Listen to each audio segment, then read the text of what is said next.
Hare Krishna, dear devotees, my obeisances, all glories to Srila Prabhupada. So we are here for one more meeting, and I hope everyone is seeing the screen. So today we will cover three chapters of the Srimad Bhagavatam. We will study chapter 4, 5, and 6. And chapter 4 starts again with Saunaka speaking, right? So we remember that the Srimad Bhagavatam started with Saunaka asking questions to Sutta Goswami, right? So he wanted to know about the ultimate goal the ultimate goal for all people, right? The essence of the scriptures, the pastimes of the Lord, and the shelter of people living in Kali Yuga. These were the questions that were asked in the beginning of the Srimad Bhagavatam. And during the course of the answers of Sutta Goswami that were given in the second and third chapter, it became clear that the answer to all these questions is the same. That's the Srimad Bhagavatam. The Srimad Bhagavatam is the answer for all these questions. So, and here, okay. So yes, so Sanakarishi then he became interested in hearing more about the Srimad Bhagavatam. And thus he begins the fourth chapter, right, of the Bhagavatam by congratulating Sutta Goswami and asking him to narrate the Srimad Bhagavatam to them. Because he understood, oh, Srimad Bhagavatam is such an interesting book. Please tell us, right, more about that. So the purport of the first verse brings us a very important piece of information about the process, about the process of narrating, of describing the explaining the Srimad Bhagavatam. Not just the process to understand the Srimad Bhagavatam, but also the process to explain the Srimad Bhagavatam. And that's Prabhupada speaking. So he says that, quote, personal realization does not mean that one should, out of vanity, attempt to show one's own learning by trying to surpass the previous acharya. He must have full confidence in the previous acharya, and at the same time, he must realize the subject matter so nicely that he can present the matter for the particular circumstances in a suitable manner. Now comes the punchline. The original purpose of the text must be maintained. No obscure meaning should be screwed out of it. Yet it should be presented in an interesting manner for the understanding of the audience. This is called realization. Right? This is the purport of Srila Prabhupada for Srimad Bhagavatam 141. So, as emphasized in other passages, perfect knowledge can't be produced in the material world, right? So to properly understand any kind of transcendental text, one has to accept the conclusions of the previous acharyas. So in your case, Prabhupada is a prominent acharya, and we are receiving knowledge from him through his books. So the process is that we should study his books and accept his conclusions. And from there, we can explain the same knowledge to other people, right? Adjusting the explanations according to what they are interested on and what they are prepared to hear, right? So without, however, deviating from the main message, right? So these are the qualifications of both the student and the teacher of the Srimad Bhagavatam, right? So that's quite interesting, right? So then we have here more questions from the sages. So, understanding the importance of the Srimad Bhagavatam, then Sanakarishi he asks several questions connected with the story of the Srimad Bhagavatam. And these questions they go from verse 142 to 1413. But during all these verses, he asks 5 questions. So, one, when and how did Vyasadeva compile the Srimad Bhagavatam?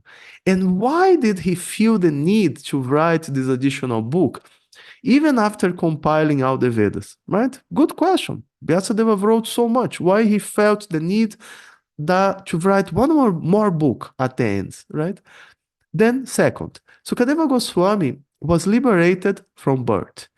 Being a liberated soul, how and why did he become interested in studying the Srimad Bhagavatam? He was liberated already. What did he had more to learn from the Srimad Bhagavatam, right?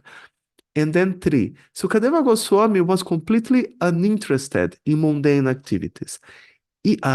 So he, even when he would go to the houses of grihastas to beg for milk, he would not stay for more time than needed to milk the cow, right? He would stay half an hour maximum.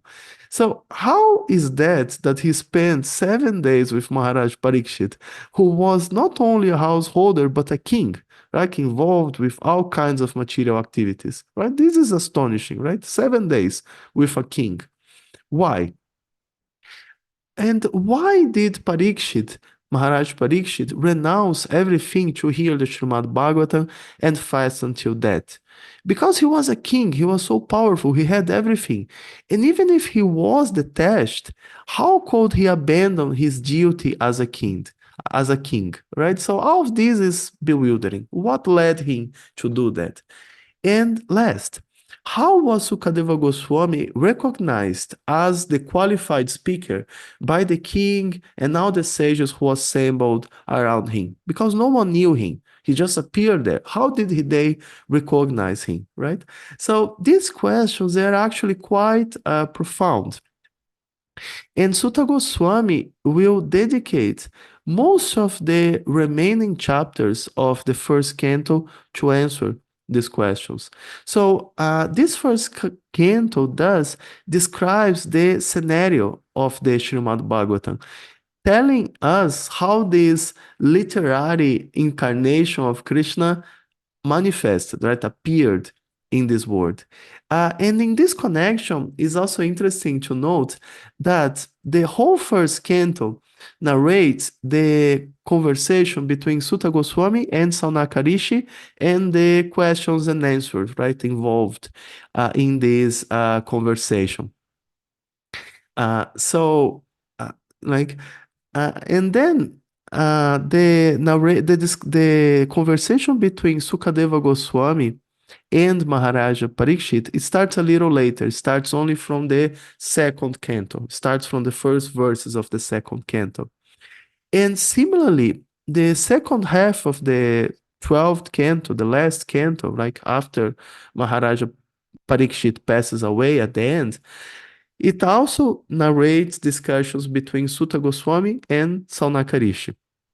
So in this way, the first canto and the second half of the 12th canto, they are contributions of Sutta Goswami that further enriched the text, right? So between the second and the first half of the 12th canto, mainly is Sukadeva Goswami speaking with Parikshit, but in the beginning and the end, we have these contributions of Sutta Goswami and Saunaka Rishi, right? So, okay. So, answering the first question, why did Vyasadeva compile the Srimad Bhagavatam, right? Why? He wrote all the Vedas. What was the need of writing one more book at the end? So, this is answered in the remaining verses of the fourth chapter, right? They are dedicated to specifically to answer this question. Why did Vyasadeva compile the Srimad Bhagavatam even after compiling so many other books, right? Why the Srimad Bhagavatam is so special? So, and here, okay, new slide. So Vyasadeva, he did a monumental work in compiling the Vedic literature, right? Like amazing work. All the Vedic texts we have today, including all the Puranas, Upanishads, and so on, they are estimated to be just 7% of all the verses compiled by Vyasadeva, right? The part that survived the passage of time, right? Originally, he wrote much more. It's just that the majority was not well preserved over the centuries. So Vyasadeva, he originally divided the original Veda into four, and he passed each division, right, each part to one of his disciples. And they in turn subdivided, this knowledge amongst different disciples, and this gave birth to all branches of human knowledge. So we have the Rig Veda was given to Paila Rishi, the Veda was given to Jaimini, the Yajur Veda was given by to Vaisampayana, and then the Atharva Veda was given to Angira.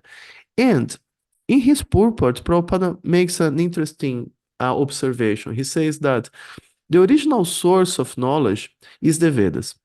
There are no branches of knowledge, either mundane or transcendental, which do not belong to the original text of the Vedas. So this knowledge of the Vedas, it has simply developed into different branches.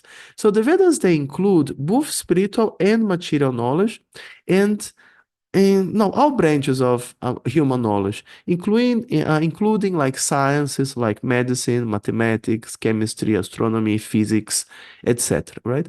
And so now all these different sciences, they came originally from these different branches of the Vedas, started by these different disciples of Vyasadeva. So as time went on, however, these different branches of knowledge lost the original connection with the Vedas, and thus they lost their spiritual touch, we can say. Like over the time, these sciences, they just became, mundane knowledge. So, okay, next slide. So, because the Vedas, they deal mainly with material piety, fruitive activities, different branches of material knowledge, the real purport of the Vedas, which is spiritual knowledge, it's not always evident. It's not always clear, right? So to make it more clear, Vyasadeva then, after compiling the four Vedas, he compiled the 108 Upanishads, selecting the most relevant philosophical passages, right? And then he compiled all these conclusions in the Vedanta Sutra. The Vedanta Sutra, it has the conclusions of the Upanishads. So the Upanishads are like the philosophical parts of the Vedas, like compiled in 108 smaller books. And then the Vedanta Sutra is just one book that has all the conclusions of these 108 books, like all the conclusions of the Vedas. So next, Vyasadeva compiled the fifth Veda in the form of the Puranas and the Itihasas, right? Itihasas means like stories, which describe the Vedic knowledge in the form of stories that are easier to understand than the heavy philosophy of the four original Vedas and even the Upanishads. And so these compilations, all these stories, they were given to Ramaharshana, right? And then later, when Ramaharshana was killed by Lord Balarama, right? Probably you remember this story, right? Balarama killed him with this blade of grass. Then the custody of this knowledge was passed to Sutta Goswami. So all the Vedas, they were originally spoken by Lord Brahma, right? And he in turn received this knowledge directly from Krishna. So in the Tattva Sandarbha, Shaladiva Goswami, he describes that Brahma originally spoke the Puranas with 1 billion verses, right? We discussed about that in the first meeting. So in other words, the Puranas, they were originally much more extensive than the books that we have nowadays. So this original version of the Purana with 1 billion verses is still studied in the celestial planets. Like there they have time for that. But understanding the situation of people of this age, Vyasadeva, he selected only the most essential passages, right? And it's interesting to note that all the Puranas, they deal with the same 10 subjects. All the 18 Puranas, they all speak about these 10 subjects. So one is Swarga, the primary creation of the universe done by Mahavishnu. Then two, Visharga, That's the secondary creation done by Lord Brahma. Later we will study more details about the difference of these two creations. And then Vritti, the maintenance of the universe, conducted by different demigods who are empowered by the Lord. 4, Raksha. This is the maintenance of all living beings who live inside the universe. 5 is Antarani, means the reign of the Manus, right? There are 14 Manus during each day of Brahma. Then Vansa, the description of the dynasties of great kings and their descendants. Then 7, Vansa Anucharitam, and these are the narrations of the activities of these great kings and the spiritual messages that they contain. Then we have Sansta, that is the annihilation of the universe at the end of each day of Brahma and also at the end of his life. Hetu, the reasons and motivation for the involvement of the soul, like us, in material activities, what we are doing here. And Apashrayaha, the description of the supreme shelter, description of the Lord, right? So the same pastimes and historical events, they are explained in all the different Puranas, but each Purana focuses on different details. And this happens because all the Puranas, like mentioned, they came originally from this single narration, from this original Purana of 1 billion verses. That's why, right? They were originally part of the same book. Vyasadeva just separated the parts. And so Vyasadeva divided these into 18 books for different classes of readers. And this division is classified according to the 3 modes of material nature. So, and that's very important to notice. So for people in the mode of ignorance, there are 6 Puranas, right? The Shiva, Linga, Matsya, Kurma, Skanda, and Agni Puranas. And these Puranas for people in the mode of ignorance, they often recommend the worship of demigods with the goal of elevating the reader to a pious platform. To reinforce the faith of the reader, demigods like Lord Shiva, Agni, they are often glorified to the point that one may think that they are supreme, right? So all these quotes about Lord Shiva looking like the supreme, they usually come from these Tamasic Puranas. Then, for people in the mode of passion, there are the Brahma, Brahmananda, Brahma Vaivarta, Markandeya, Bhavisha, Bhavisha and Vamana Puranas, 6 more, right? And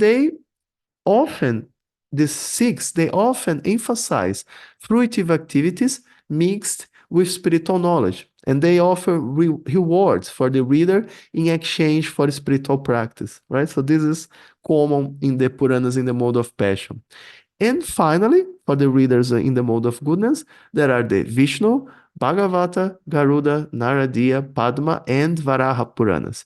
And these are the Puranas that directly speak about devotional service to the Lord, right? Interesting. So all the Puranas, including the ones for people in the mode of ignorance, they contain spiritual knowledge, right? For example, we can see Prabhupada, he often quotes from the Skanda Purana, for example, which is one of the Puranas for people in the mode of ignorance, right? So all Puranas, they have spiritual knowledge. It's just that the Puranas in the mode of ignorance and passion, they also discuss about other topics that are also necessary to, attract the attention of people who are in the lower modes, right? While the Sattvic Puranas, and especially the Srimad Bhagavatam, they directly discuss devotional service, right? So, writing the opening verses of the Srimad Bhagavatam, Vyasadeva declares, right? Maybe you remember this verse, Dharma Prochita Kaita Varta, that everything that Vyasadeva declares that everything that is not connected with pure love for Krishna is excluded from the Srimad Bhagavatam. He makes it very clear right in the beginning. So the 4th chapter, right, of the 1st canto, it brings us a short narration of this exhaustive work of Srila Vyasadeva in compiling, all the Vedic literature. culminating with the Srimad Bhagavatam, right? So why did Vyasadeva take the trouble of writing such a vast literature, all the Vedas? So it's described here, Srimad Bhagavatam 1, 4, 17, 18. So quote, the great sage who was fully equipped in knowledge could see through his transcendental vision the deterioration of everything material due to the influence of the age. He could also see that the faithless people in general would be reduced in duration of life and would be impatient due to the lack of goodness. Thus, he contemplated for the welfare of men in all statuses and orders of life, right? He was thinking how to help these people. So Vyasadeva, he did all this work in the Vedas out of compassion for the people of Kali Yuga, like us, who otherwise, would, not at all be able to understand the Vedas. And he also compiled the Mahabharata, right? Using this history of the Pandavas as a pretext to transmit a transcendental knowledge in a format that could be easily assimilated, right, by the less, educated parcels of the population. And until today, it is common that children in India, they grow up hearing stories from the Mahabharata, and thus they become familiar with, principles of Dharma, even if the parents, they are materialists, right? So it has this quality. And then now about the dissatisfaction of Vyasadeva, right? So let's go to the next one, right? Explain the dissatisfaction of Vyasadeva. So Vyasadeva, he did an incredibly, complex and extensive work in compiling all the Vedas, right? And then teaching them to his disciples. However, at the end, he was feeling dissatisfied at heart. So normally, when we do some great service, right, or even some important material work, we feel very satisfied, like and proud of ourselves, right? But that was not the case of Vyasadeva. He was feeling empty inside after compiling all the Vedas. Why? And here he himself narrates that Srimad Bhagavatam 1, 4, 28 to 30. So here, but Vyasadeva says, I have, under strict disciplinary vows, unpretentiously worshipped the Vedas, the spiritual masters, and the altar of sacrifice. I have also abided by the rulings and have shown the import of disciplic succession through the explanation of the Mahabharata, by which even women, Shudras, and others, right, friends of the twice born, can see the path of religion. I am feeling incomplete, though I myself am fully equipped with everything required by the Vedas.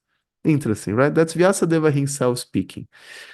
However, Vyasadeva himself, after deliberating about that, he himself understood what was missing. So he says that this may be because I did not specifically point out the devotional service of the Lord, which is dear both to perfect beings and to the infallible Lord.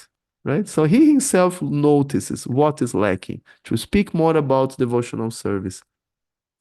So Vyasadeva spoke a lot about Dharma, fruitive activities, religious duties, different branches of material knowledge, right? But not a single book he compiled spoke directly and exclusively about devotional service. So that was the problem. So Prabhupada, in his purports, he makes the point that if Vyasadeva, right, the compiler himself, the man who really understood the Vedas, was still dissatisfied after compiling the Vedanta, compiling all the Vedas, what to say about others who just studied as part of some, dry philosophical exercise, right? They will be even more dissatisfied. So to find real satisfaction, one must study the Srimad Bhagavatam and start the process of devotional service, right? And that's why we are here. So often we think that everything that the Vedas speak is on the same level, right? And that we should just study everything and follow everything. But it's not like that. The Vedas, they deal with different levels of knowledge. and some parts are more important than others. And we can see that Krishna himself, he says this in the Bhagavad Gita. He says, Traiguna Visaya Veda Nistraiguna Bhavarjuna. He says, Bhagavad Gita 2:45. The Vedas deal mainly with the subject of the three modes of material nature. Rise above these three modes, O Arjuna. Right? Krishna himself says this. So most of the Vedas actually they deal with fruitive activities that are destined to elevate a person to the celestial planets. So most of the Vedas, they speak about mundane topics, not about transcendental topics, actually. And that's what most people are interested in. And that's what the Vedas offer as a way to entice them, to attract them to live pious lives, right? So there are some passages in the Vedas that deal with spiritual knowledge, and this is compiled in the Upanishads. And then there are parts that deal directly with devotional service. And this culminates in the Srimad Bhagavatam, right? So if one believes that he will have a very long life, then maybe, he may try to study everything sequentially. But if one just goes directly to the Srimad Bhagavatam, he will save a lot of time, right? So when Krishna says Traiguna Vishaya Veda, he refers to three Vedas, Rig Veda, Samaveda, and Yajurveda. And that's the same context that Krishna uses on Bhagavad Gita 9:17. There he says that I am also the Rig, the Sama, and the Yajurveda. So you see that he mentions only three of the four Vedas. Why? Because the Atharva Veda is not even mentioned, because the Atharva Veda deals primarily with material subjects. So Krishna doesn't even mention it, right? So Vyasadeva considered these different points, right? Narada Muni, right, his spiritual master, he appeared in his cottage, right?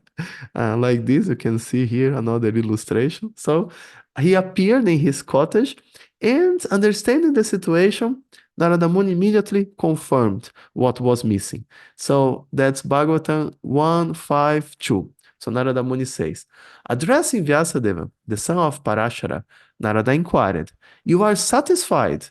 Now, are you satisfied by identifying with the body or the mind as subjects of self-realization? So he starts chastising Vyasadeva, right? Are you satisfied, after writing so much about the body and the mind, right? Interesting, right? So, being the son of a great father, Vyasadeva, he was, of course, very competent, right? So in this way, Narada, he simultaneously pointed out the mistake of Vyasadeva of, giving too much attention to material subjects, and at the same time, he encouraged Vyasadeva to do better. He said, you can do better than that. So Narada then questions how Vyasa could be unhappy even after doing such great work, right? Comparing all the Vedas. So, and then he points out the reason. He himself answers his question. So he says, that's 159. Sri Narada said, you have not actually broadcast the sublime and spotless glories of the personality of Godhead. That philosophy, which does not satisfy the transcendental senses of the Lord, is considered worthless, right? So again, Narada Muni brings him to this point. You need to speak directly about Krishna now. So Narada Muni, he makes a point, right? He says that even knowledge about the soul is not very useful if he doesn't give a clear idea about the Lord as the supreme personality of Godhead, and not just something vague, impersonal Brahman and so on, right? So if even spiritual knowledge that is not clearly about devotional service is not so useful, what to say about knowledge about fruitive activities and just, material piety that just gives temporary results, right? So only if this type of knowledge is only useful anyway if one has a clear idea about devotional service and he practices karma yoga, right? He follows these different duties but does it for Krishna, right?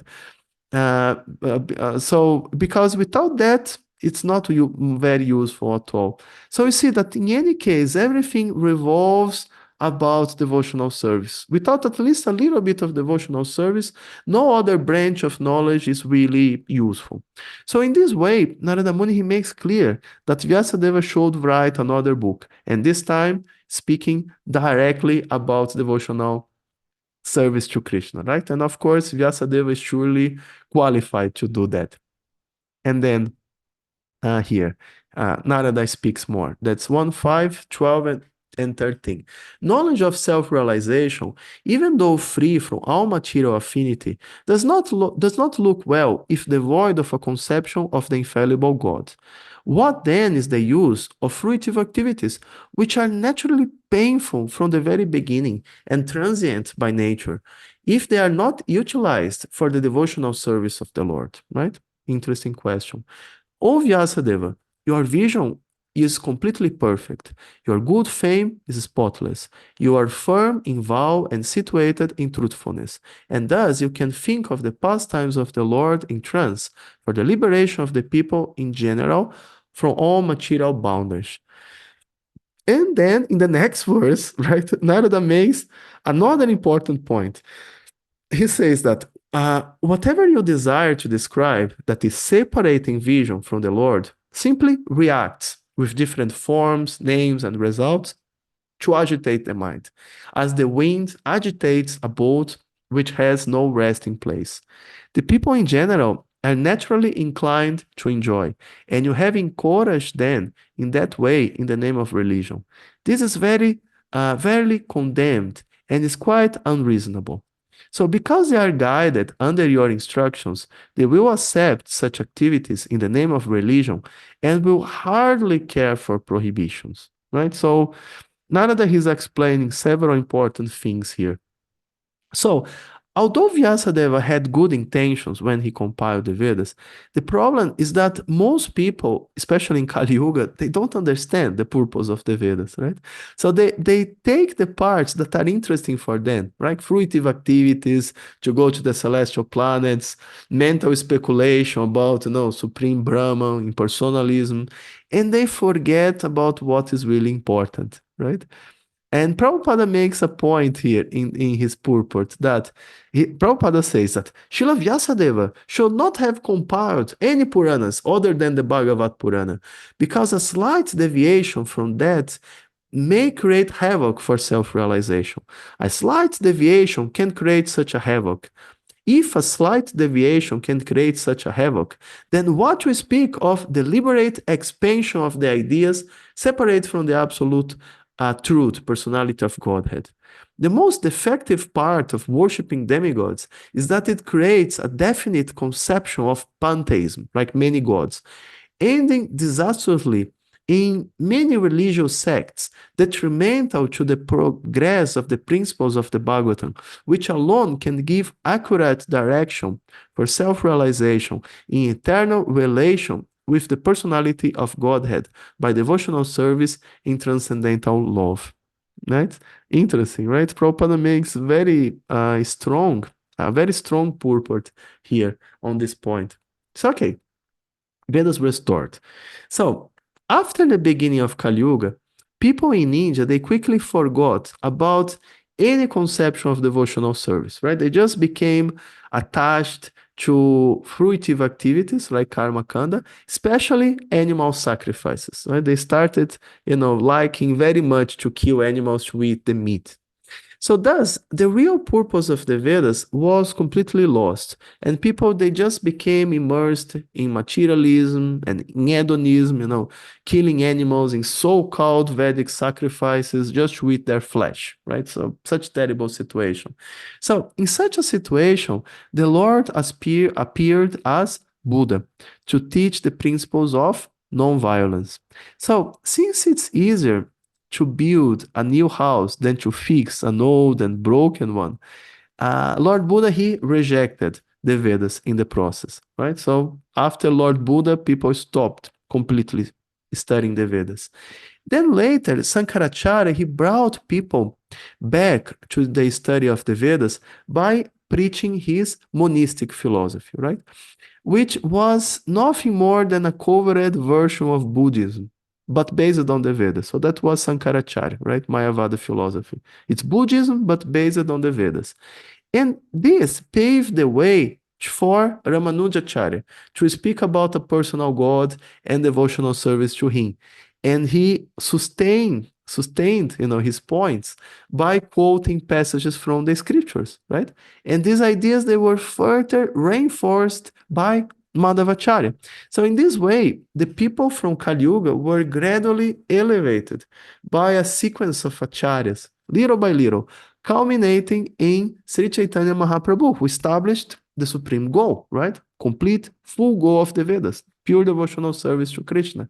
So therefore, as far as possible, we should teach people about the supreme goal, directly about devotional service, instead of distracting them with other things that in the end, may have little value.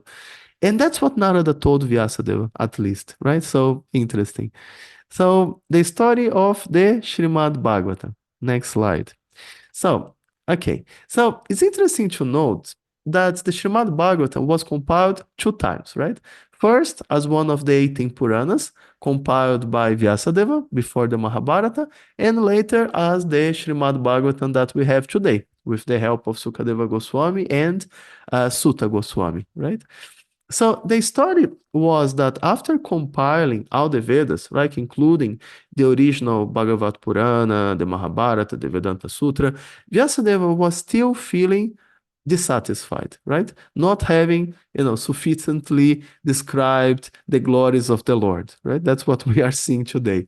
So at this point, no, Narada Muni appeared. No, he chastised him for having given too much importance to indirect topics, like in the previous works, like in the Vedas, and not having written a book that exclusively glorifies Krishna, right?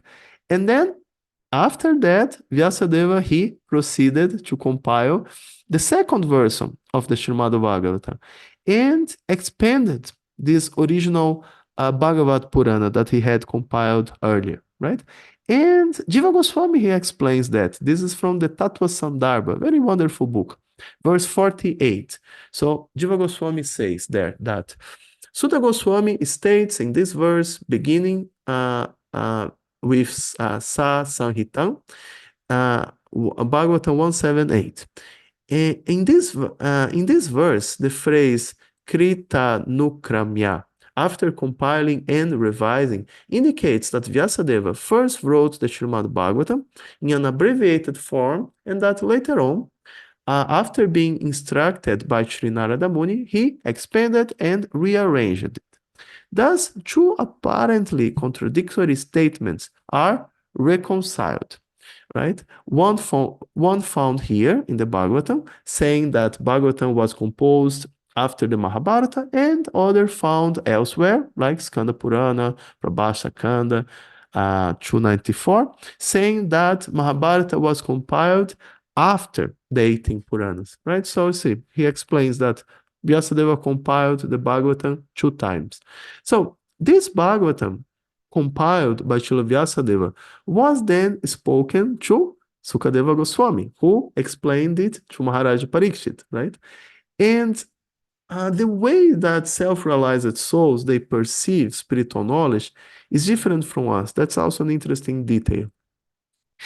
We are limited to understanding spiritual knowledge in a theoretical way, like using our intelligence.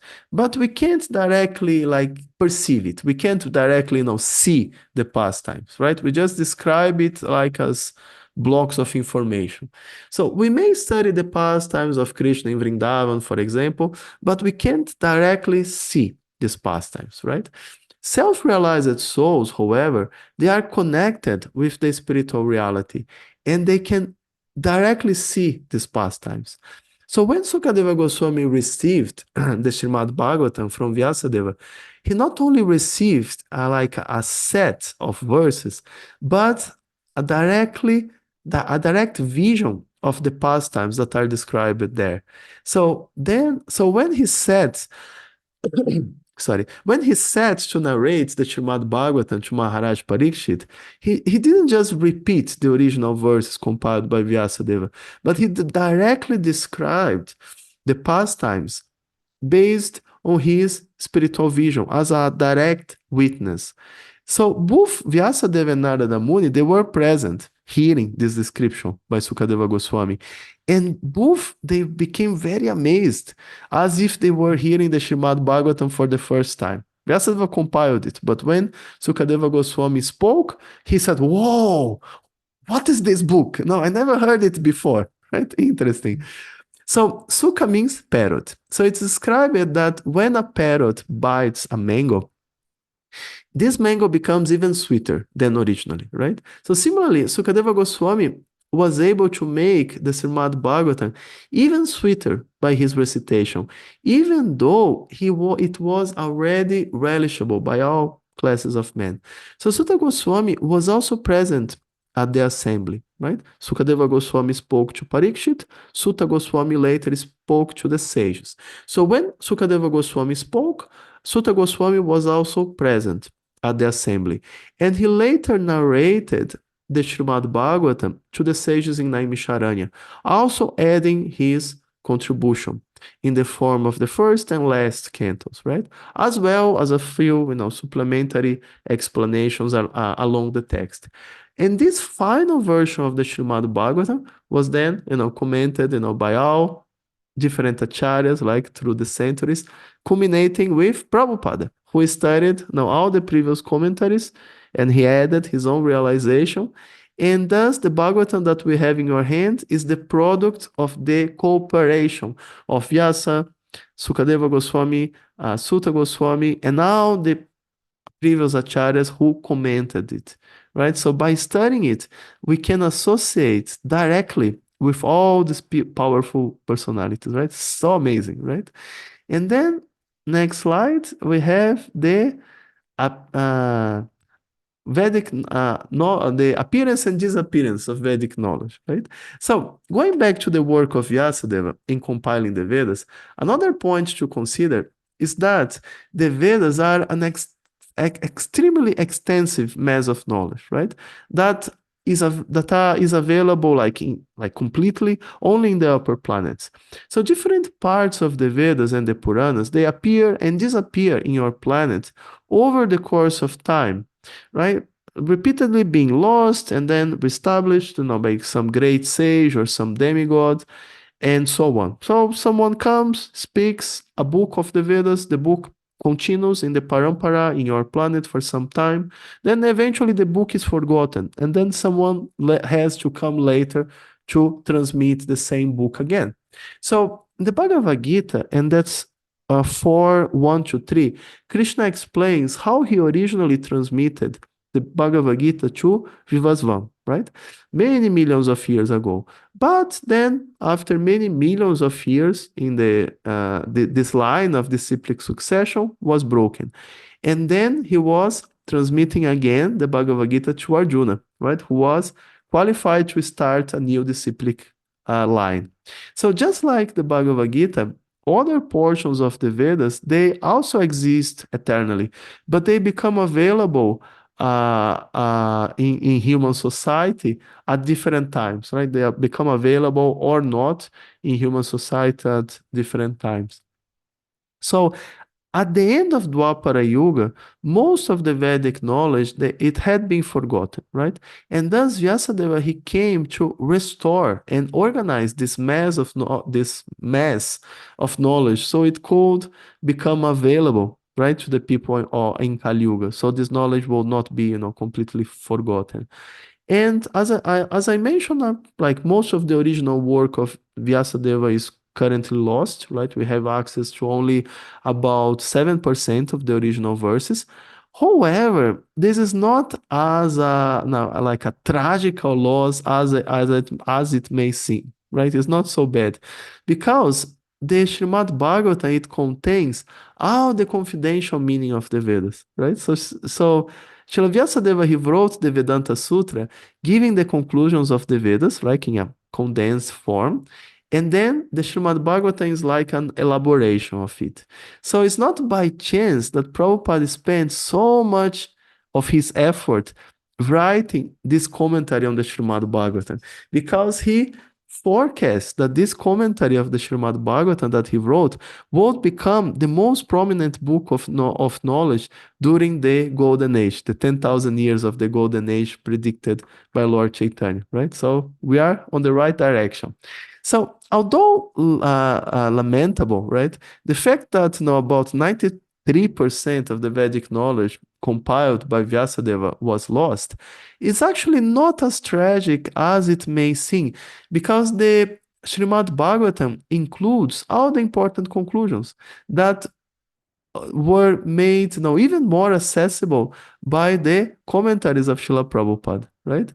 So one who just studies and properly understands the Srimad Bhagavatam and the Bhagavad Gita as it is, right? He receives all the important conclusions, and he will be armed with all the tools to find his or her way back to Godhead, right? Other books, of course, they have additional details that elaborate and reinforce such conclusions, but the Srimad Bhagavatam in itself is actually complete. And then we have the story of Narada Muni, right? Jai. That's the chapter 6. So, to convince Vyasadeva of the chapter 5, like second half of chapter 5 and also 6. So, to convince Vyasadeva of the value of devotional service to the Lord, Narada Muni, he describes his own story, right? So in the past life, he was the son of a maid servant, right? Poor woman who became self-realized by having the opportunity to associate with a group of pure devotees, hearing their discussions about the pastimes of the Lord and serving them, right? So even being just like a small child, like who didn't have, opportunity of, getting an education, Narada, he had opportunity of serving these great sages alongside his mother, right? So although he was just a small child, Narada got a taste for hearing the talks of these great sages about the pastimes of Krishna. And once, right, he was even able to honor their Mahaprasadam, right? He took some remnants after they ate. And we can see that this story is a practical example of the principle of Nastar Prayeshwa Badreshu that we studied in the second chapter, right? By regular hearing and service to the pure devotee, our anarthas are almost completely destroyed, and loving service to the Lord is established in the heart, right? So you see, this idea that is given in the Bhagavatam is the same process that Narada Muni followed to become who he is, right? To become Narada Muni. So Narada was a simple, pious boy who was not naughty, who had no attachment to plays and sports. So like both he and his mother, they were living in an ashram, and they were serving, the different visitors who would come, right? So a group of sages, they stayed there during the period of Chaturmasya, right? The 4 months of the rainy season in India. So during these 4 months, there are many floods, and the roads, they become very difficult to travel. And even great sages and devotees, they use it to refrain from traveling during these 3 months, these 4 months. And instead, they would use the time for executing austerities and concentrating on their spiritual practice, right? So they would use the time just to do some sadhana, have some philosophical descriptions, studies. So Narada was especially fortunate because a group of Bhaktivedantas, like a pure Vaishnavas who were very well versed in the scriptures, stayed with them and invested their time in deep devotional discussions about the pastimes of the Lord, right? So although Narada was just a small child, Narada became very attracted to these meetings. And thus he had the good fortune of associating with these great sages, right? So it is said that devotional service is highly transmissible. It's just like, a person may easily contract a disease by just, being close to the sick. One can contract the disease, right, of devotional service by serving pure devotees, by staying close to them. So apart from listening and serving, these pure devotees, right, together with his mother, Narada just once ate the remnants of the food left by the sages. And of course, this can be done even without asking permission. But because Narada was such a polite boy, he asked them. And after they gave permission, he ate this Mahaprasada. As Narada Muni himself narrates, he says that once only, by their permission, I took the remnants of their food, and by doing so, all my sins were at once eradicated, destroyed. All my previous karma was destroyed. Thus, being engaged, I became purified in heart, and at the same time, the very nature of the transcendentalist became attractive to me, right? And this is Bhagavatam 1.5.25. So by serving and taking this Mahaprasada, Narada quickly became very advanced in spiritual realization, but he was still bound to the position of a dependent child by the affection and the care of his mother, right?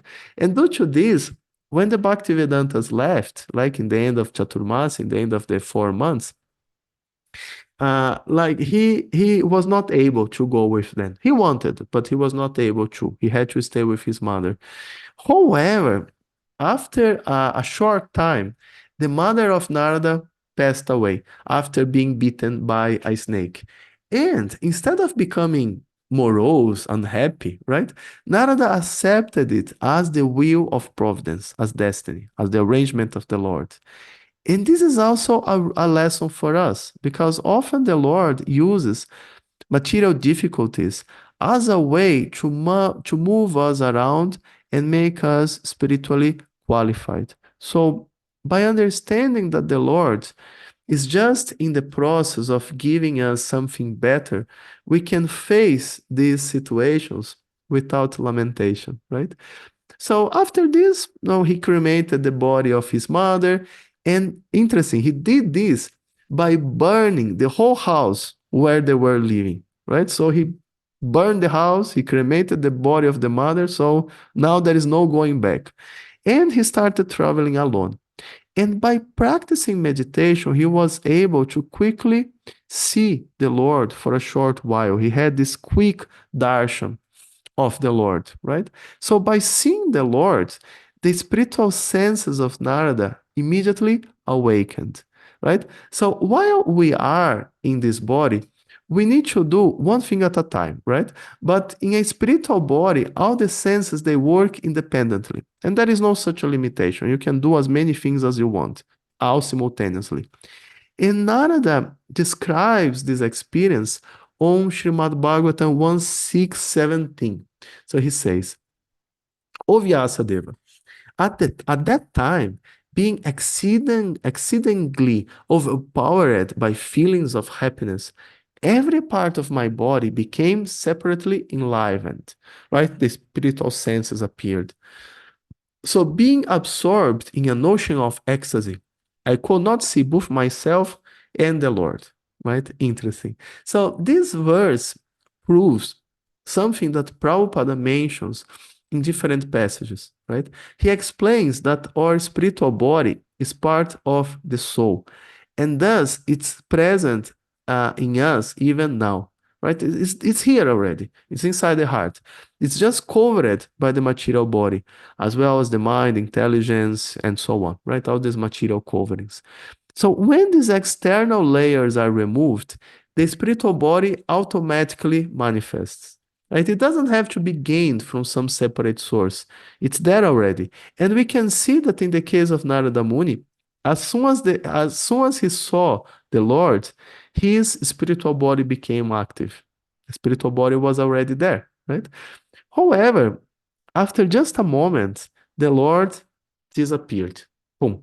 So Narada tried again and again to repeat, the same process of, mechanical meditation, but no success, right? And at this point, he heard a voice saying, "Oh, Narada," and that's the Lord speaking, "I regret that during this lifetime, you will not be able to see me anymore. Those who are incomplete in service and who are not completely free from all material tents can hardly see me. O virtuous one, you have only once seen my person, and this is just to increase your desire for me, because the more you hanker for me, the more you will be freed from all material desires."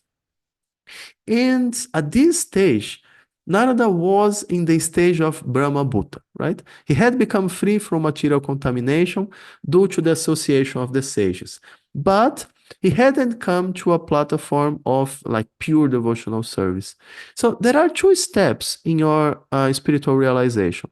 One is negative, right? Becoming free from lust, anger, different material desires, and so on, right? You need to take out something.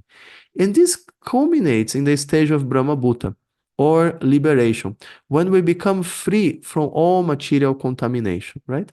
And this negative process can bring us all the way to the impersonal Brahma Jyoti, right? But not further. After this, however, there is also the positive process of reviving our pure love for the Lord, which will allow us to go further, right? To enter into the spiritual planets. So see, there is something that we need to take out and something that we need to develop, right? So, or to remember or to restore, whatever word you want to use. So Srila Prabhupada, he hints, he gives an idea at the purports, in the purports, right?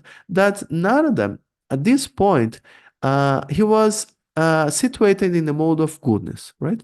So material goodness, it is very close to spiritual goodness. But as long as one doesn't develop pure love for Krishna, perfect love for Krishna, some traces of material contamination will remain, even in the mode of goodness, right? And that's why the Lord says to Narada that those who are incomplete in service and who are not completely free from all material taints can hardly see me, right? So, so Srila Viswanatha Chakravarti Thakura, he mentions in his commentary that Narada was actually at the platform of prema at this stage. So Srila Viswanatha Chakravarti Thakura, he explains in a little bit different way. He says that actually at this stage, Narada was in the stage of prema, at least like beginning stage of prema. But the Lord spoke to him like this to increase his humility and teach him to be perfectly situated in Krishna consciousness, right? Transcending the material mode of goodness, and in the process, giving his example to us to follow, right? So small, like apparent disagreements like this, they are common in the comments of different acharyas because they comment the text from different points of view, right? So the process to understand these differences is not trying to judge, who is right, who is wrong, but in trying to harmonize these different purposes, understand that they are all correct, and is that our understanding that must be adjusted, like in a way that we can see all these different points as a part of a unified explanation and not as, different, contradictory versions. So that's an interesting point to remember. And then back to the pastime, the Lord told Narada, right, in this way, that although he had become purified of material contamination, he still had to practice more and develop this pure love, right? And this short darshan to Narada was causeless mercy of the Lord, right? The Lord, to help him to become more desirous of achieving this stage, right? Coming to this stage of purity, of supreme purity. So most of us, that's now how we can connect with us. So most of us also have similar experiences at the beginning of our spiritual lives, right? Often in the beginning, we see the temple like as the best place, devotees as saints, the deities as the Lord himself, prasadam, the most wonderful food, and and even doing some small service in the temple is like complete bliss, right? Often in the beginning is like that. And this is actually reality. Actually, this is how things are, right? It's like that, actually. So the Lord in the heart, like Paramatma, gives us in the beginning a taste of it. He shows to us how it is actually. So we can become interested and determined in spiritual practice, right? However, after a little while, this no no this fades out, right? And we start seeing things according to our imperfect vision, our imperfect realization, right? And then we have to practice more, become purified, so we can, again start seeing things as they are, right? Just like Narada had to practice for some time in order to mature his devotional service and see the Lord again, right? So the more we hanker for the Lord, the quicker we become free from all material desires, right? And that's interesting. So Narada had thus darshan of the Lord when he was still like a small child, right? And then he continued practicing for more time until he became like an old man. And during this time, his natural love for the Lord developed, right? And when he eventually met with death, his material body died, right? But at the same time, his spiritual body became active. So that's the example that he mentions, just like lightning and illumination appear simultaneously, right? Death and liberation came at the same time. So at this point, his spiritual body manifested, right? And that's a body that was fit for a personal associate of the Lord, right? So the mission of Narada Muni is to travel everywhere, right? Teaching the science of devotional service.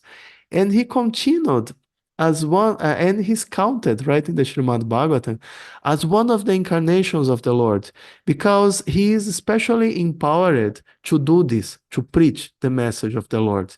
So he can thus freely, travel in both the material and spiritual worlds, as he likes, meeting everyone and transmitting the transcendental message.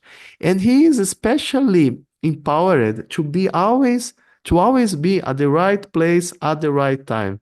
Right. And we can see that in the Srimad Bhagavatam, he participates in so many pastimes. Right? He's always appearing at the exact time to give some, important spiritual instructions to different people, right? So interesting. So now we just have two more like short topics here. So one topic is about the previous creation, right?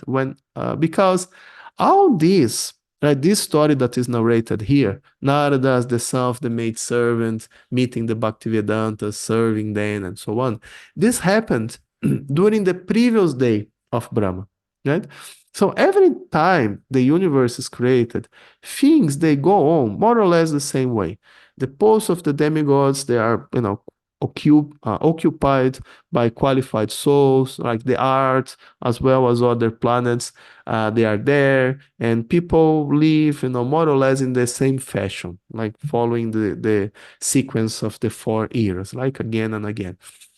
And at the time Narada was living, there was also India, there was the 4 months of Chaturmasya, right? Just like as recently, like nowadays, people use it to settle down and focus on their spiritual practice during these rainy months, right? So Narada describes that at the end of the millennium, Narada is speaking here. So, at the end of the millennium, when the personality of Godhead, Lord Narayana, lay down within the water of devastation, Brahma began to enter into him along with all creative elements. And I also entered through his breathing, right? That's Narada speaking. And then, after 4.3 billion solar years, when Brahma awoke, like next day of Brahma, to create again by the will of the Lord, All the rishis like Marichi, Angira, Atri, and so on were created from the transcendental body of the Lord, and I also appeared along with them. Since then, by the grace of the Almighty Vishnu, I travel everywhere without restriction, both in the transcendental world and in the three divisions of the material world. This is because I am fixed in unbroken devotional service to the Lord, right? That's Narada Muni speaking. So Narada Muni appeared again at the beginning of the current day of Brahma as one of his sons, right? With the mission of traveling all over the universe and propagating devotional service to the Lord. However, at the same time, it is described that he is an eternal associate of the Lord. And that's a mystery, right? Interesting. He takes the birth as the son of the maid servant before he was a Gandharva and so on. But at the same time, he's an eternal associate of the Lord. So how does it work? So this may sound very confusing, but it can be observed in many pastimes actually. So for example, we understand that Lakshmi Devi is the eternal consort of Lord Vishnu, right? I don't think no one will disagree with that. But at the same time, there is the pastime of her appearance from the churning of the milk ocean. This we will see later in the Bhagavatam. Same way, Lord Shiva exists eternally in Sadashiva Loka. There is this eternal form of Lord Shiva there. And this is his eternal abode. But at the same time, he appears, in each universe from the anger of Lord Brahma, right? And so on. So you see, they are eternal, but at the same time, they are created, right? So in the same way, although eternally perfect souls, right, the Lord's associates, like Prahlada Maharaj and Narada Muni, they appear continuously in different universes to execute their pastimes. At the same time, they are always in their transcendental position, right? So that's interesting. So the fact is, right, the reason for that is that as conditioned souls, we have a very great difficulty in understanding eternity. And thus, Krishna and his associates, they play different pastimes in the different material universes, giving us a story that we can relate to, right? Where they take birds and they practice, some process of self-realization, like revealing, their true nature as pure, perfect devotees, right? So thus, even though eternally perfect, Narada Muni plays the role of a soul trying to achieve perfection. And that's to give example to us, right? That's interesting, right? Okay, final passage for today. The order of the eras. That's a mysterious verse. So, if you read this chapter with attention, right, you will see that in the Srimad Bhagavatam 1:14, there is a verse that we may have a little bit of trouble to explain. It's a little bit confusing. So the verse is, Sutta Goswami said, when the second millennium overlapped the third, the great sage Vyasadeva was born to Parashara in the womb of Satyavati, the daughter of Vasu, right? So, okay, birth of Vyasadeva. Prabhupada mentions in the purport that there is a chronological order of the four millenniums, namely Satya, Dwapara, Treta, and Kali, but sometimes there is overlapping. During the regime of Vaisvata Manu, there was an overlapping of the 28th round of the four millenniums, and the third millennium appeared prior to the second. In that particular millennium, Lord Sri Krishna also descends, and because of this, there was some particular alteration, right? So what does it mean? What is that about, the eras changing position and so on? So timing our planet, it is divided in 4 eras, right? So there is the first era that lasts for 1.72 million years. And in this era, the process of self-realization is meditation, right? That's Satya Yuga. Then there is the second era, lasts for 1.29 million years, and the process are fire sacrifice, the process of self-realization. The third lasts for 864,000 years, and the Dharma is temple worship. And then the fourth one, the era that we are, right, Kali Yuga, lasts for 432,000 years, and the process is to chant Hare Krishna, right? So in most references in the scriptures, we find the order of these four yugas mentioned as Satya, Treta, Dwapara, and Kali, right? And that's what Prabhupada mentions in his books most of the time and how we usually learn. However, there are a few references, like this one in the Srimad Bhagavatam, right? This verse that we just read, that mention that actually the usual order is different. It's Satya, Dwapara, Treta, and Kali, right? And not Satya, Treta, Dwapara, and Kali. And that sometimes, once in a day of Brahma, when Krishna appears, the order is changed to Satya, Treta, Dwapara, and Kali. So, like, how does it work, right? So, everyone agrees that Satya Yuga lasts for 1.72 million years, right? And the process for self-realization is meditation. Okay, so up to here, nothing to be confused about, right? The confusing part is that normally the next is Dwapara Yuga and not Treta Yuga. And this era lasts for 1.9 million years, and there the process of self-realization are fire sacrifice. And then normally, like in most sequences of eras, the third is Treta Yuga, and this lasts for 864,000 years, and the process of self-realization is temple worship, right? And then finally Kali Yuga, where the process is the chanting of the holy names, right? However, in the special sequence of eras, when Krishna appears, right, the one that we are in, the order changes, and then the order becomes Satya, Treta, Dwapara, and Kali. And in this particular Divya Yuga, the order of the eras is switched, right? And then Treta Yuga comes first, and then Dwapara Yuga comes after that.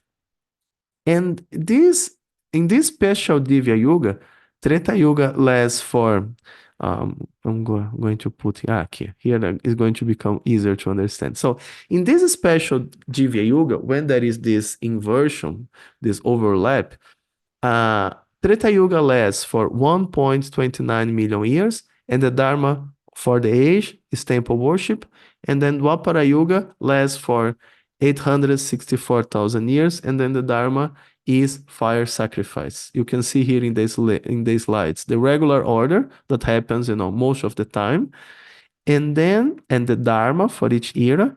And when Krishna comes, you see there is a change here between Dwapara Yuga and Treta Yuga, right? So you see the duration of the eras remain the same, but the names are switched, and the dharmas for the eras are switched also, right? And this is corroborated by the Mahabharata. We can see that during the whole book, like Mahabharata, the Pandavas and others, they are doing sacrifices. They are doing fire sacrifices. Temple worship is mentioned like only in very few passages. For example, the marriage of Rukmini is mentioned that she was going to the temple to do some worship there. And it's mentioned very quickly, not as something very central. So this clearly shows that in this particular Dwapara Yuga, the Dharma that people were following were these fire sacrifices and not temple worship as usual, right? There was this overlap of the eras. And it appears that in this particular age, temple worship was introduced just a few thousand years ago. So this happened. Why this happens? To facilitate Krishna's pastimes, because he comes in the age of the Kshatras to annihilate the demons and to protect the devotees, right? So in the normal course of the yugas, the age of the Kshatras would come earlier, right? Right after Satya Yuga. And the next age would be an age where people will do temple worship and they will not be so powerful, right? So both eras, both the age of the Kshatras and the age of the temple worship, they would be like peaceful eras because there would be powerful Kshatras in Dwapara Yuga, right, the second age, and they would be powerful, but they would be virtuous, right? They would be very pious.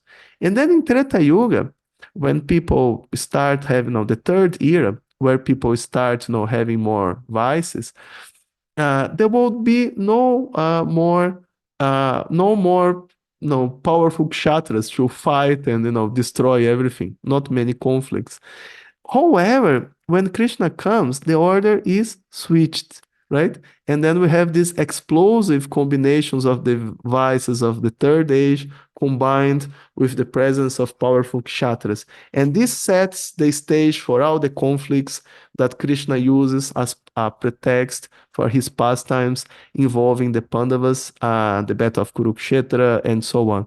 And this is an kind of obscure detail, like mentioned in the Puranas and here also in the Srimad Bhagavatam.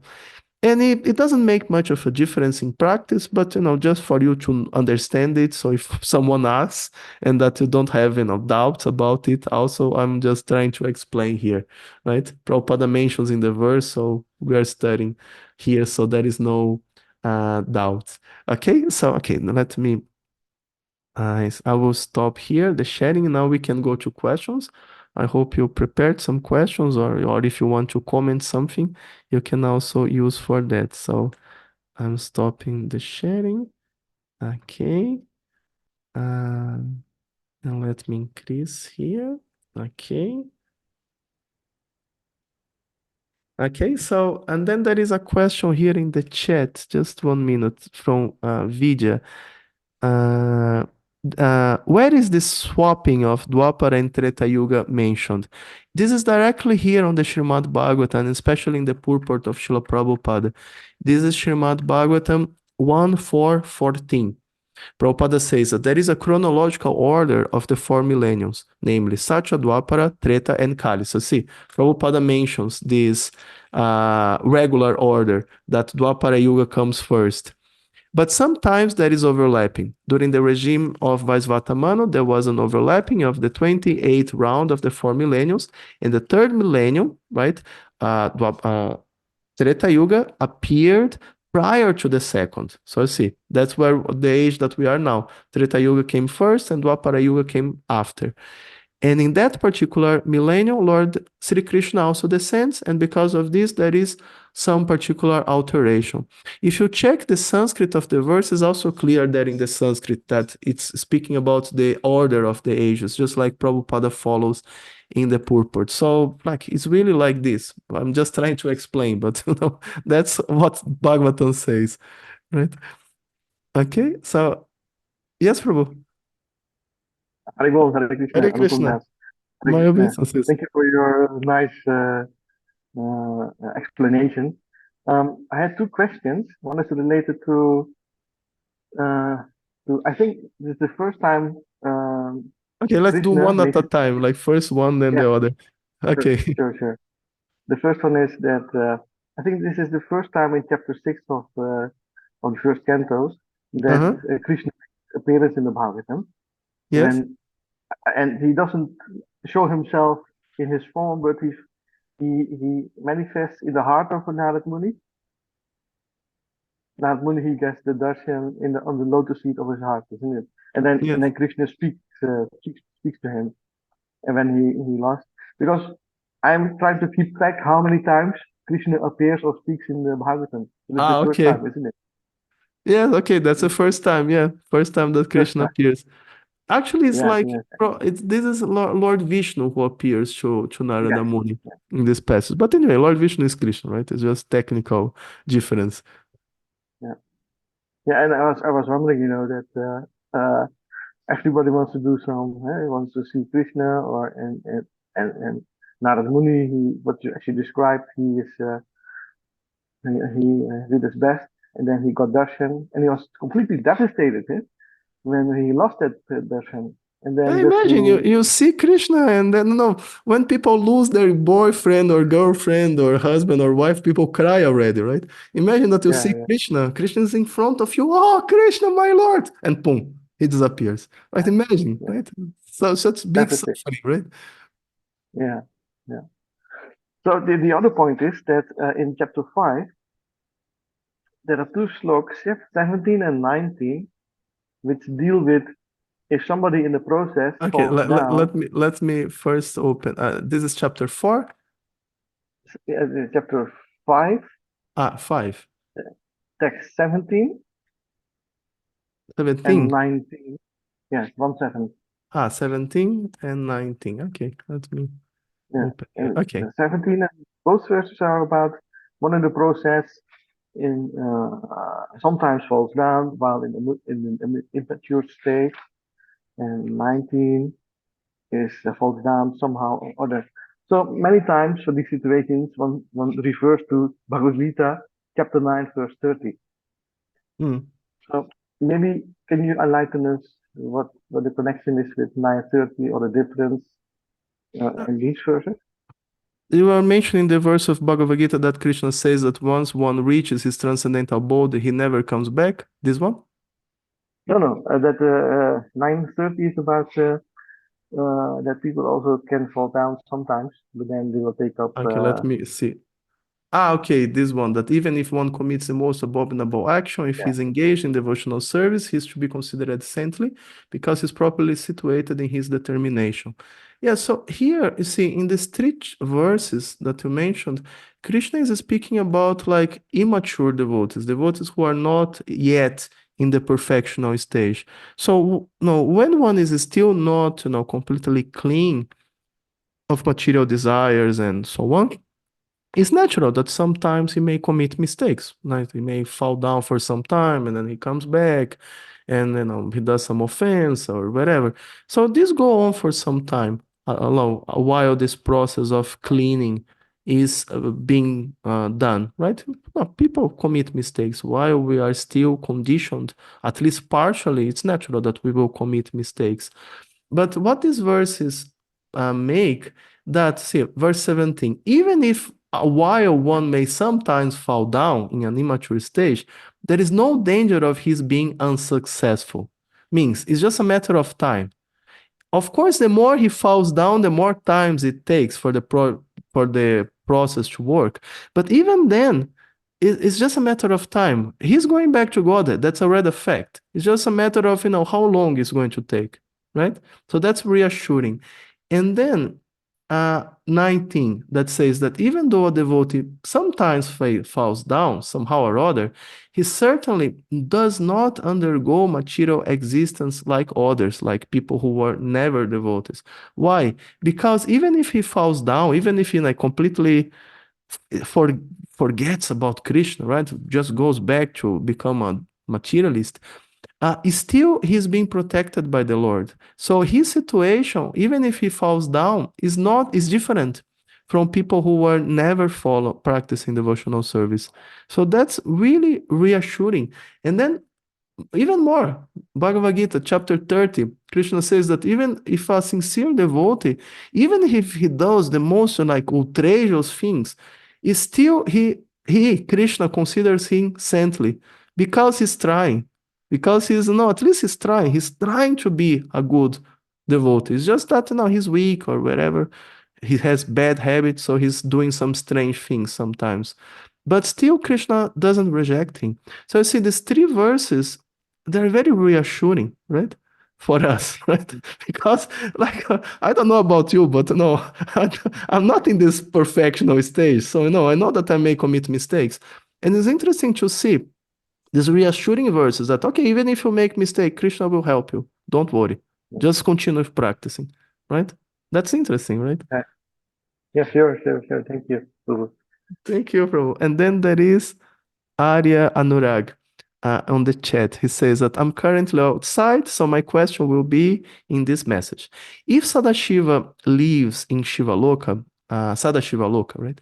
Then why it is said that his abode is Mount Kailash? There is Shivaloka, Maya or Yoga Maya, and what exactly is the truth behind Mount Kailash? Second question, Shaiva texts okay, let's answer the first one about Mount Kailash. So in the Puranas, in the Vedas in general, there is an interesting concept that is described that tirthas, they can manifest simultaneously in more than one place. Just like demigods, they can be in more than one place, just like Krishna, of course, can be in more than one place, and so on, right? So even like ordinary powerful beings in the universe, like demigods, they can be in more than one place, right? What you say about pure devotees and Krishna himself. And similarly, Tirthas, they can also manifest in more than one place. So, for example, you study the Navadvipa Mahatmya of Srila Bhaktivinoda Thakur. He describes that, Naimisharanya forest is here in Mayapur, and Kurukshetra and Syamakunda, Radhakunda, all these holy places, they manifest here, and you can go, in certain places and visit these places. And you may say, what? I know where Kurukshetra is. Kurukshetra is in North India. It's not in West Bengal. How is that Kurukshetra is there, right? Like Radhakunda, Syamakunda, this is in Vrindavan. It's not in Mayapur, right? One may question like this. But these holy places, they manifest in Mayapur. Why? Because in the spiritual reality, there is just one Syamakunda, Radhakunda. But the same holy place, the same tirtha can manifest in more than one place simultaneously in the material world. And it's like that, like ordinarily anyway, because so many universes, right? Every universe has Kurukshetra, Radhakunda, Syamakunda. So it's the same tirtha manifesting in so many universes simultaneously already. And even in the same planet, the tirtha can manifest in more than one place simultaneously. So Mount Kailash is originally in Sadashiva is outside of the material universe. And Lord Sadashiva is living there, right? That's his planet. Then, just like Lord Shiva manifests in each of the material universes, his abode, Mount Kailash, also manifests in each one of the material universes, right? Just like Lord Shiva manifests. Just like when Krishna comes, Vrindavan also comes. So when Krishna comes, Kailash also manifests. This mountain that we have in your planet is like a manifestation of this Kailash that appears somewhere else in Jambudvipa, where Lord Shiva lives. If someone goes up there, not necessarily he will find Lord Shiva there. It's just like, Kurukshetra, Vrindavan, these holy places where, people may go there, but, not necessarily people will see Krishna directly, right? When they go to Vrindavan. Depends on their vision, right? So a person who has transcendental vision, if he goes to Kailash, he may meet Lord Shiva there. But an ordinary person, probably not. He will just go there and just visit the mountain, right? Just like one can go to Vrindavan and not see Krishna, right? So it's like that. And then second question, Shaiva texts call Shiva supreme, not as Shiva, but as Param Shiva. So is that one of the many names of Krishna? After all, he said to worship him in any form, and we can see other religions call Krishna and the one true monotheistic God in their own way. Yeah, there is this point about why these different Puranas, they use the name of Shiva or the name of some other demigods and call them supreme. This is explained. Let me open here the reference because otherwise my memory is not so good like this. So let me find it. So this is explained by Srila Baladeva Vidya Bhushana in the Govinda Bhasya. Let me find here the reference. So okay, so here in the Govinda Bhasya, he gives different examples of quotes from the Upanishads, and there are other on the Puranas also, but he quotes the Upanishads that quotes Lord Shiva as the supreme cause. So, for example, material nature is in constant flux, and the supreme Lord Hara is eternal and unchanging. Lord Shiva, who is known as Rudra, is the omniscient ruler of the universe. He's the father of all the demigods. He gives the demigods all their powers and opulences. And then there is another one. When the final darkness comes and there is no longer day or night, when there is no longer being and non-being, then only Lord Shiva exists. And then, but that's not all. There are other passages that mention others as the supreme.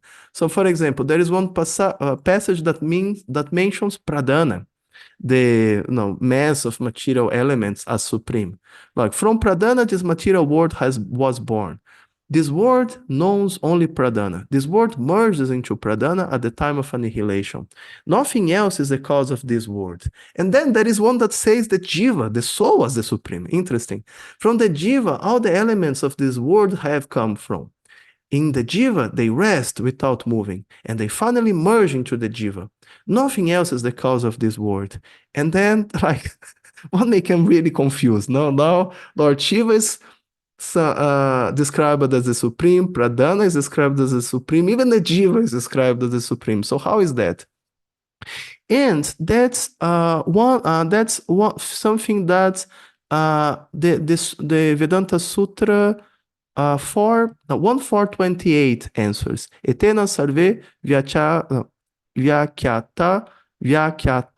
So this says that the Supreme Lord is the original cause of everything. All words of the scriptures should be interpreted according to this explanation. And Baladeva Vidyabhushana, he explains very well this sutra, saying that originally all the names in the scriptures, like Pradana, Atma, Rudra, Shiva, and so on, these are all originally names of the Lord. They are all originally names of Lord Vishnu. And these names, they are given to the demigods, to the different entities.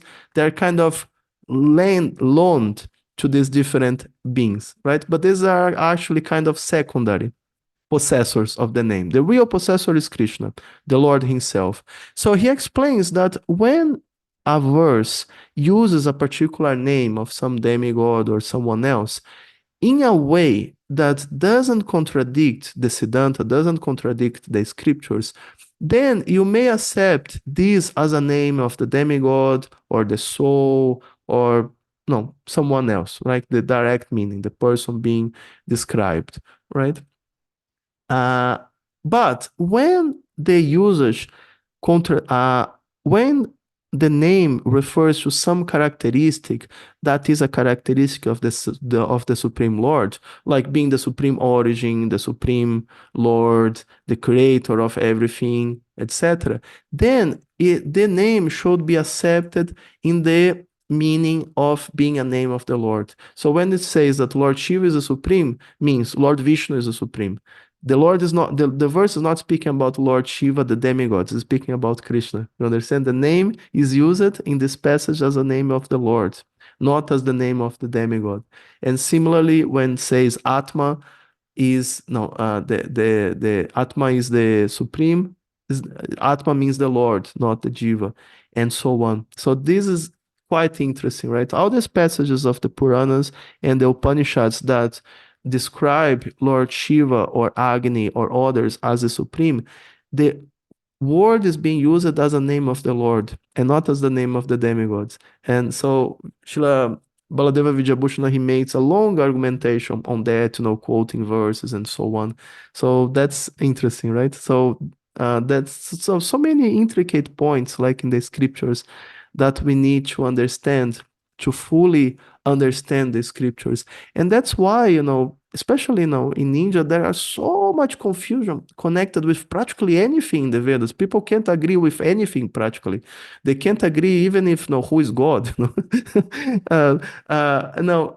Why? Because most people, they study the Vedas, they read something of the Vedas, or they know something of the Vedas, but they don't really follow the parampara. They just read some book, they hear from someone or whatever, and they interpret it or they accept the interpretations of others without really receiving the correct conclusions from the acharyas.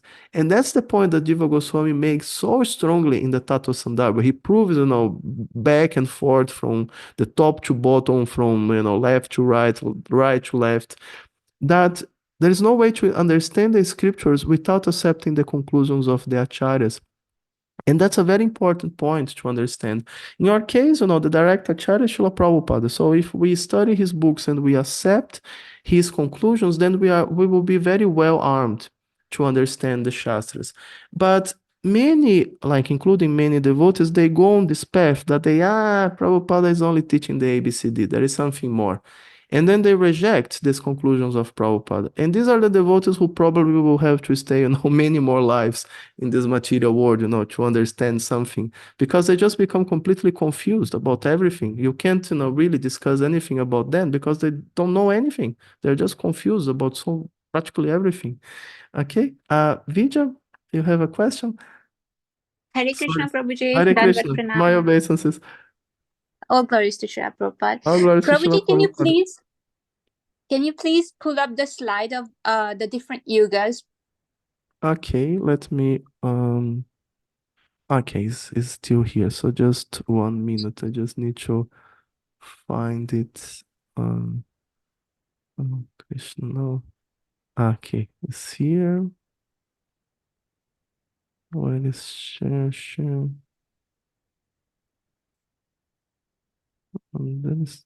There should be where is okay, it's here. Okay, so putting back the slides. Okay, this one, right? Yeah, right. Thank you, Prabhu. My question is about the different yuga dharmas. Because we often hear that the yuga dharma for Dwapar Yuga is temple worship, right? Yes. And like if I've understood it correctly, the regular order is the first one, like Satya, Dwapar, Treta, and Kali Yuga.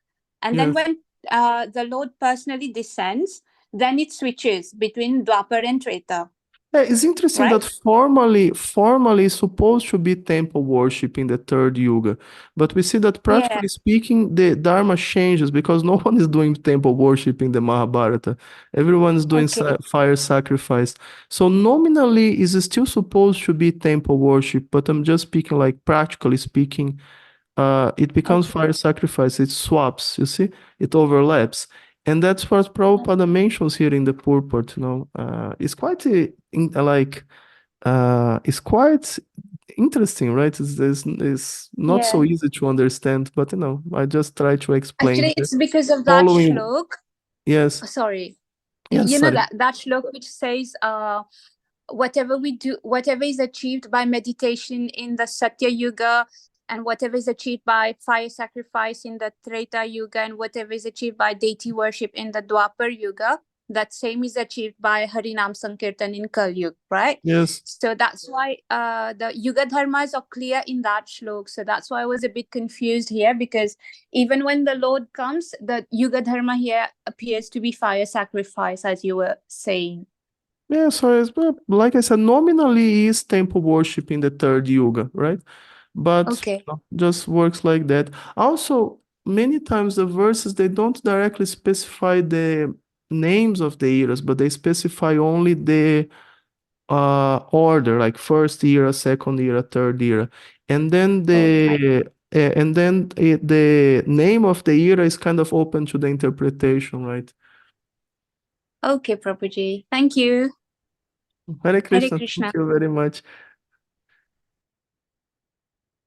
Hare Krishna. Hare Krishna. My obeisances, all glories to Srila Prabhupada. Thank you for the class. My question is how to better understand the personality of Narada Muni. What is his role in Krishna pastimes? He just plays as a sage, and he just appears in some moment to give instructions, or there is some kind of how to better understand him? Yes, Narada Muni, he has this function of disseminating devotional service in the universe. So that's his mission. So he's traveling everywhere and meeting all kinds of people and instructing them in devotional service. He meets with the demigods, he meets with the demons, he meets with the rakshasas, he meets with human beings, he meets with everyone and he preaches to everyone. And he is the personification of this maximum that the pure devotee doesn't have enemies, because even the demons, they receive Narada Muni and they see him as a friend, as a well-wisher. Like, for example, he was going to Kansa and giving instructions to Kansa, right? Kansa was terrible to everyone, but he was friend of Narada Muni, right? So he was no he goes everywhere and he talks with everyone. So Narada Muni, he has this transcendental quality, like that he can act as a friend to everyone and always give some instruction that is beneficial to this person, right? Regardless of where he is, in the in the stairs of self-realization, how advanced or how degraded he is. Like Narada Muni, he can always give something that can bring him to the next platform. So it's quite interesting, right? So his main purpose is to promote devotional service, right? Yes, that's his mission, to promote devotional service, precisely. Okay. Thank you so much. That was my Thank question. you. Hare Krishna, glória a Srila Prabhupada. Okay, so anything more? Or otherwise we can finish for today. This is already quite long, right? Okay, so thank you very much, dear devotees. I hope today was interesting. And tomorrow, at the same time, we will have the reading of the chapters. I don't know if it will be possible to read 3 chapters. We will see, but at least we read as much as possible. And if you have more questions, we can discuss tomorrow also. And of course, you can always use the group, like, to ask for questions. You can just use the comments to ask whatever questions you have. So okay, so hope to see you tomorrow for the reading, if you have time to come. Otherwise, we see next week. So Hare Krishna, thank you very much. All glories to Srila Prabhupada. Hare Krishna. Hare Krishna, Hare Prabhuji. Baba, Hare Krishna. Hare Krishna. Thank you.